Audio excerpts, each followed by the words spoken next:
देखिए कि कौन है सूत्र। ये वही सूत्र हैं जो इस्लामाबाद, कराची, लाहौर जो कब्जा करवा रहे थे। ये सूत्र को हम लोग जो है मूत्र समझते हैं। और इस तरह की अगर कोई बात है भी तो आखिरी बार यूपी की सरकार में 2003 में एसआईआर हुआ था। उसके बाद से अब तक जो है इतने साल हो गए और इन सालों में कई चुनाव हम लोगों ने देखा। नरेंद्र मोदी जी का 14 का भी चुनाव देखा, 19 का भी देखा और 24 का भी देखा।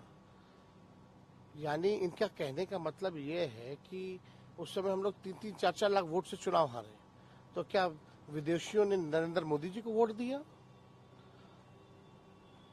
39 सीटें आई 40 में से, इस बार 30 सीटें आई एनडीए को, तो विदेशी यानी उनको वोट दे रहे लोकसभा के चुनाव में। बात ये खड़ा होता है कि 2005 के बाद से बिहार में किसकी सरकार है? एनडीए की सरकार है, बीजेपी की, नीतीश कुमार जी की सरकार है। 11 साल से केंद्र मंत्री कौन है? केंद्र में गृह मंत्री कौन है? 11 साल से देश का प्रधानमंत्री कौन है? मोदी जी हैं, अमित शाह जी हैं। तो ये गलती किसकी है फिर? यानी गलती तो इन्हीं एनडीए वालों की है।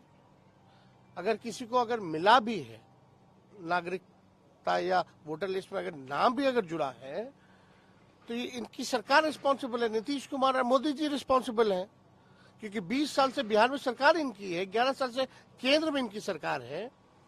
और ये जितने चुनाव जीत करके ये लोग गए, सरकार बनाए, तो यानी सब फर्जी है। यानी ये कहना क्या चाह रहे हैं?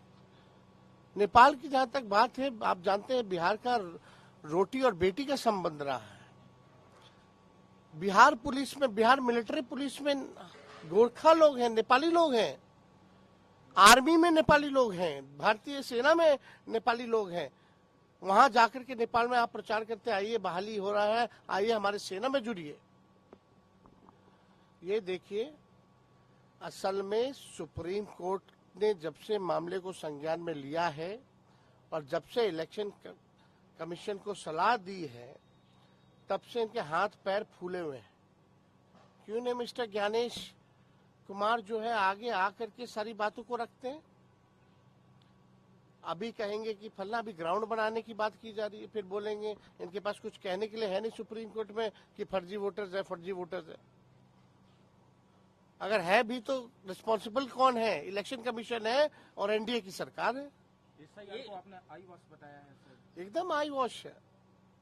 एक पॉलिटिकल पार्टी का प्रकोष्ठ बनकर के इलेक्शन कमीशन जो है काम कर रहा है। एक बार भी आप बताइए, आप देख रहे हैं सारा डॉक्यूमेंट फेंका हुआ है, सारा कागज जो है फेंका हुआ है, कचड़ों में फेंका हुआ है। उसमें जलेबियां जो है झारखंड में देवघर में जलेबी बन रहा है, उसी में लोग खा रहा है, अब फेंक दे रहा है। तो आप समझ सकते हैं कि क्या स्थिति रखी है बिहार में, ग्राउंड रियलिटी क्या है। बीएलओ को मौखिक आदेश मिल रहे हैं, डीएम मौखिक आदेश दे रहे हैं, उन पर दबाव दिया जा रहा है, चाहे वोटर मिले ना मिले तुम ही फॉर्म भर के साइन करके जो है अपलोड करो।